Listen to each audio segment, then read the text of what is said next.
This video is brought to you by my generous backers over on Patreon. If you'd like to support the channel and get cool perks like access to the Discord, seeing the videos a week before anyone else, or exclusive Patreon only gameplays, then feel free to check out my Patreon. The link's in the description below.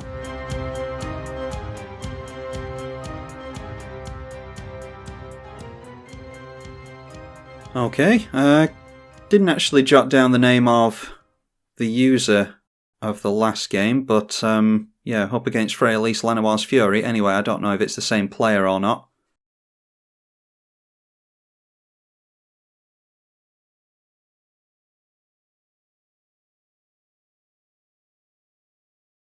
And a burgeoning against a Lands Matter deck seems pretty good.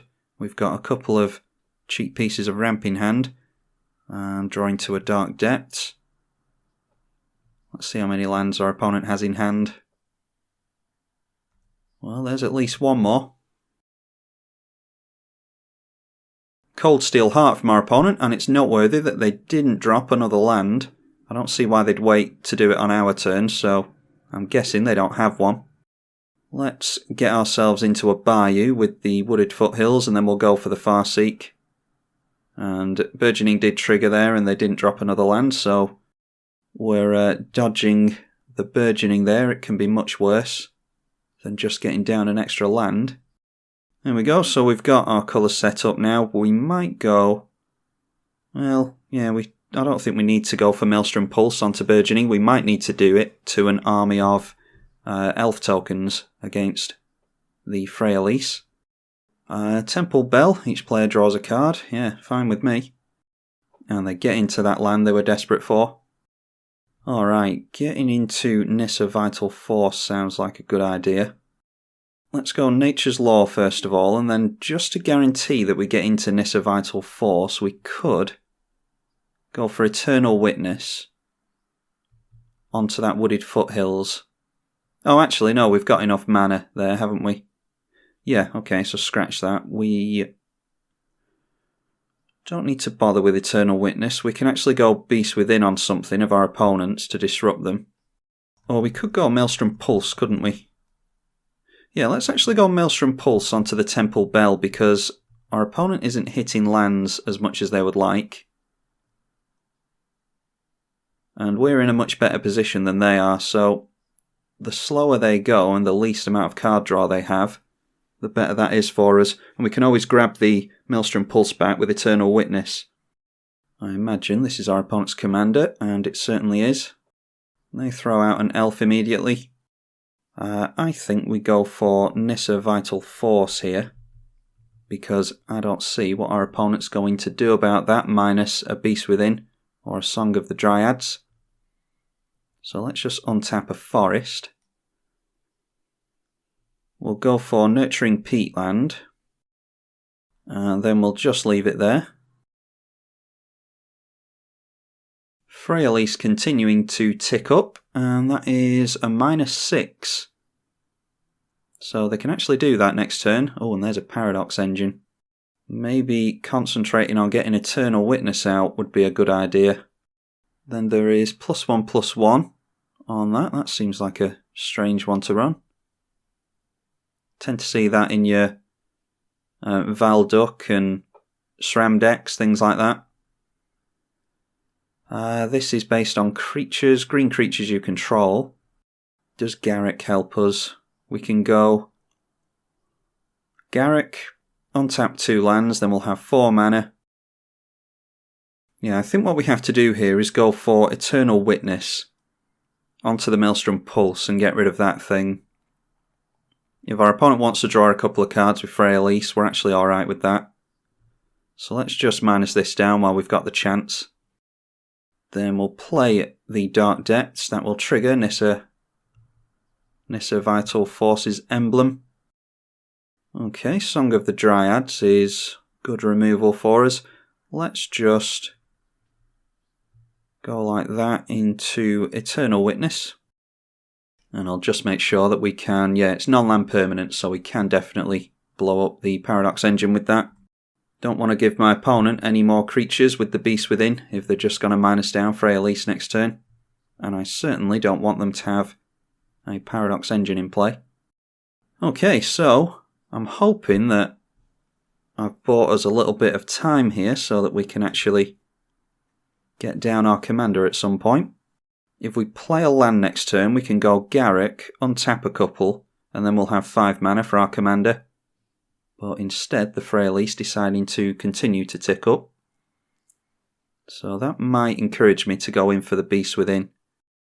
Alright, there's a Genesis Wave. Glad I got rid of the Paradox Engine now. Now we are looking for a board wipe.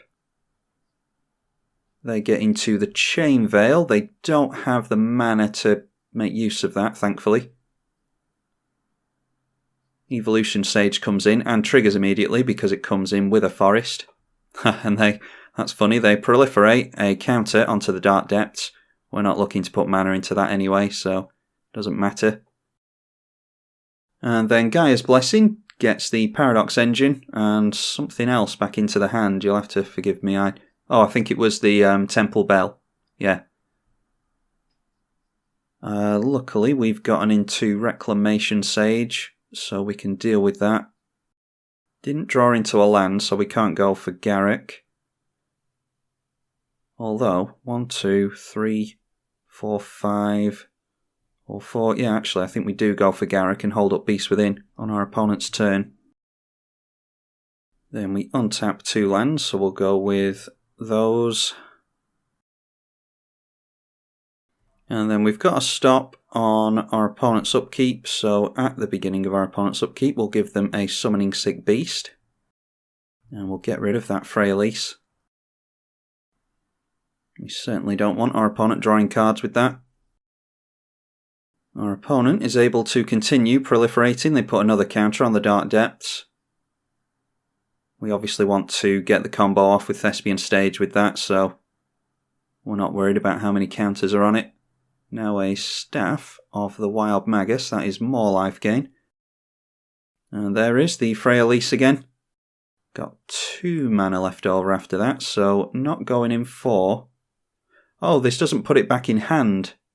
It shuffles them back into the library. Oh, alright, that's much better then. So we don't need to hold on to Reclamation Sage now, we can just go for the Chain Veil with that. That goes in at Garruk. Yeah, let's just block there. Don't care about keeping Eternal Witness in play. Alright, there's a Swamp. Let's see here. We definitely play the Swamp. And that draws us a card with Nissa. We've got another Swamp to make after Gitrog comes down. So that is 5 mana, 3 left over. Untap 2 lands for 5 mana. So I think it would be worth making a Beast actually. And then we can go Song of the Dryads onto Freyalise.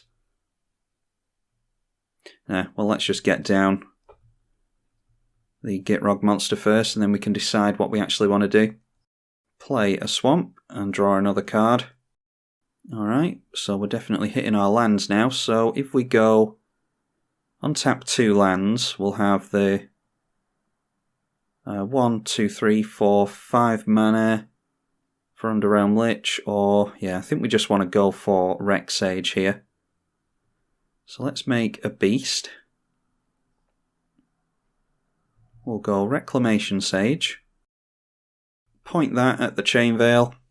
And now if our opponent wants to swing in at Garruk, they're going to have to lose 3 creatures in doing that. They actually manage. Yeah, I forgot about the Proliferate there. Although I didn't know whether or not they would have a land to play anyway. But now they can minus down Freyalise straight away and refill their hand. Let's see if they spot that or not. That will be 5, 6 creatures, and they certainly do. So they're straight back up to 7 cards in hand now. Us not getting into a land drop really hurt us there, and of course they draw into the Paradox Engine again. Yeah, going for Song of the Dryads onto Freyalise was the thing to do there really, because then the Chain Veil would have been switched off anyway. Witchbane Orb is... You have hexproof, isn't it? Yeah, you have hexproof. I don't think I want to target my opponent anyway. Now, they've got 4 cards in hand. They might be able to cast everything. Elixir of Immortality. Might as well play that. It's just 5 life and shuffle. And they're tapping down all their non-land permanents between casting spells because they all get untapped with Paradox Engine anyway. This is unbanned in 1 versus 1. It was unbanned a while ago. Then getting down a Soul Grail. Add 1 mana of the chosen colour. Yeah, they've just got a bunch of mana rocks apparently. That won't win them the game. So, yeah, I don't feel too bad. They can go in for their Freyalise again and we can Song of the Dryads onto that. Now going for a shuffle with the Elixir of Immortality. They've got 1 card left in hand. And they cast their commander yet again. I think that's the 3rd time they've cast it. Make another elf token. And then they're leaving whatever that 1 card is in hand. It's probably a land. With Gitrog Monster, we'll just sacrifice the Dark Depths because it doesn't tap for mana. Okay, we draw into Primeval Titan. Yeah, going for Primeval Titan sounds like a good idea. I would have kept the Dark Depths if I'd known that that's what we were going to draw into, but nevertheless, we'll go for the Primeval Titan. Now then, which lands do we want? I think we need to keep up on our opponent's tokens, so we'll go like that. And then we'll try and keep up with them on mana as well, so we'll go for... yeah, we'll go for Gaia's Cradle. And we've got enough lands now, so Field of the Dead will trigger on both of those lands, as will Nissa, Vital Force. Now, we've still got 2 lands to throw down as well. Let's start off with a Forest. Alright, that was a land that our opponent had, so they throw down the Inventor's Fair and they get to proliferate again. So now they're in top deck mode. Hopefully we can keep them off of cards if we go for the Song of the Dryads onto our opponent's commander. They are now at the limit break level again. Okay, so if we go... I think... yeah, I wish I'd held up the Wasteland for the Inventor's Fair now. But our opponent had a bunch of basics in at the time. We can untap... yeah, let's untap that Wasteland and make use of it. We'll obviously untap the Gaia's Cradle as well. Then we'll drop the Cavern of Souls. And we'll just name Frog with that. Make another zombie. Draw another card. And then we'll throw down the Birds of Paradise because that will give us an extra mana with Gaia's Cradle, so it's pretty much free. Now we've got 9 mana. So let's... yeah, I'm going to tap down the Cavern of Souls and go for Harrow, sacrificing the Cavern of Souls. What a difference a turn can make. This is all off the back of a Primeval Titan. Draw into a Demonic Tutor as well. Just throw out a Swamp. And yeah, another Swamp I think will do. More triggers. And then let's have a look with the Demonic Tutor at what we might want to draw into. We've got 7 mana available if we still want to go for Song of the Dryads. I think it might just be worth a Toxic Deluge. Yeah, let's go Toxic Deluge. Because the one benefit our opponent's got currently is that they've got a bunch of creatures to make use of with the Paradox Engine. So we're going to actually kill off some of our own stuff here, but we can just put 1 into that. I want rid of that Evolution Sage really, but we'll just put 1 life into this. So getting rid of our own Reclamation Sage and the Birds of Paradise. If I'd planned out the turn, I could have waited on that. I don't know if I had the Demonic Tutor when I played that, I can't remember. Then we want to go Song of the Dryads before I forget. Get rid of that Freyalise and hope that they don't top deck into an answer. Then Wasteland before I forget that as well, on the Inventor's Fair, so they don't get to tutor for Oblivion Ring or something of that ilk. The Temple Bell. Oh, they can actually do that now, can't they? Yeah, I forgot. I thought, for some reason, because they've got a trigger on the upkeep with this, I thought they could only do that during the upkeep, so that's my mistake. Wasted a wasteland for no good reason. They go for Contagion Engine. So, yeah, they've definitely got the mana to wipe out a bunch of our creatures there. But they'll only do it once. And after that, they've still got a bunch of zombies to worry about. Let's just drop the Miri's Guile and the Sakura Tribe Elder. And then, swinging in, our opponent can double block if they want to. And I actually don't mind getting rid of that Evolution Sage. So let's go for that. We've got card draw from the emblem here, so I don't mind losing our commander now. But they decide not to take us up on the offer. Bane of Progress really would have hurt our opponent as well. I didn't look for Bane of Progress, but that would have been a good one. I think we've used Eternal Witness. Yes, we've used Eternal Witness, so we can't get back the Demonic Tutor with that. Now, this is still a permanent, so Freyalise still has loyalty counters on it. So our opponent can still proliferate there. If they manage to top deck into a land, into an answer for this land, then they can definitely deal with that. But they went for the Contagion Engine, so we know what they've gotten into there. They're just trying to deal with our horde of zombies. So this will put a minus counter on all of our stuff, which kills off... Oh, I forgot to respond. Yeah, should have sacrificed the Sakura Tribe Elder there. Then proliferate again, getting rid of our zombies. And then, of course, they put another counter on the Freyalise. Oh, they proliferate twice. I forgot about that. Yeah, Contagion Engineers proliferate twice. Luckily for us, they can't cast a spell and untap it with the Contagion Engine. Yeah, I thought we would lose less creatures than that. Well, not to worry. We've still got our Primeval Titan at least. And deciding not to swing in, that's surprising. Let's put Gitrog on the stack first. We'll have a look at what we want to put on top with Miri's Guile. We'll draw both cards. Okay, Command Tower goes first, then Prismatic Vista and Rampaging Baloth. That's easy enough. We sacrifice a Swamp. Draw into both of those cards. We get to play both of them. So we go Rampaging Baloths before we do anything else, because we're going to get to make lots of tokens here. It's obviously zombie tokens again. Then we've got the Rampaging Baloth tokens. They are 4/4 beasts. And we drew into that Command Tower from the emblem again.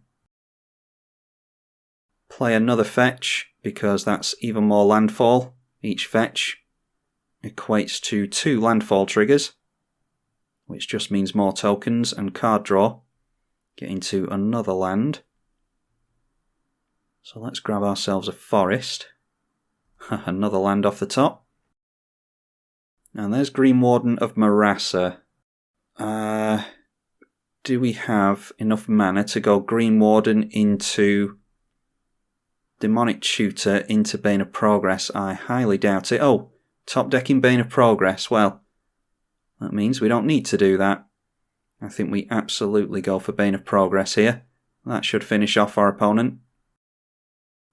So we've got 11 mana there. Let's go for... going to be a little bit greedy and go for Solemn. Yeah, and then we'll still have enough for Obnixilis. Only got 2 basics left. 2 forests. So that's worth remembering. Get into a Sol Ring, so definitely going to throw that out. Get 14 mana off of the Gaia's Cradle. And let's go for Kodama's Reach to get both of those basics out of the library. They're just less lands to draw into. But we still draw into a land anyway in Tectonic Edge. Yeah, we'll save the overrun for afterwards. Let's just untap those. Then go in for Bane of Progress. And we just get rid of... Oh, of course, I've got so much to do here. I forgot about my own casting of Bane of Progress. So we actually kill off our own Sol Ring. Killed off Sol Ring, killed off the Birds of Paradise before. but not to worry, we get rid of pretty much all of our opponent's permanents. We actually give our opponent back their Freyalise there, so they would have drawn a couple of cards at least. We don't know what they would have drawn into, obviously, but they've got such a huge reliance on artifacts that if you wipe out their artifacts, that's them done for, clearly. I was going to cast the Obnixilis and draw a card. That would have taken us into crop rotation. Then we would have gotten a tutor, 2 tutors from Primeval Titan. I don't know what we would have gone for. Maybe something alongside the crop rotation. But ultimately we wanted to get back some lands, so maybe tutoring for life from the loam with Green Warden and Marasset and the Demonic Tutor would have been a good idea. We had the mana for it thanks to Gaia's Cradle. Anyway, that was a pretty good back and forth. I thought our opponent had us for a little while there, but top decking that Primeval Titan really turned the game around. Hope you all enjoyed it. I'm tribalkai on the EDH channel. Thank you for watching.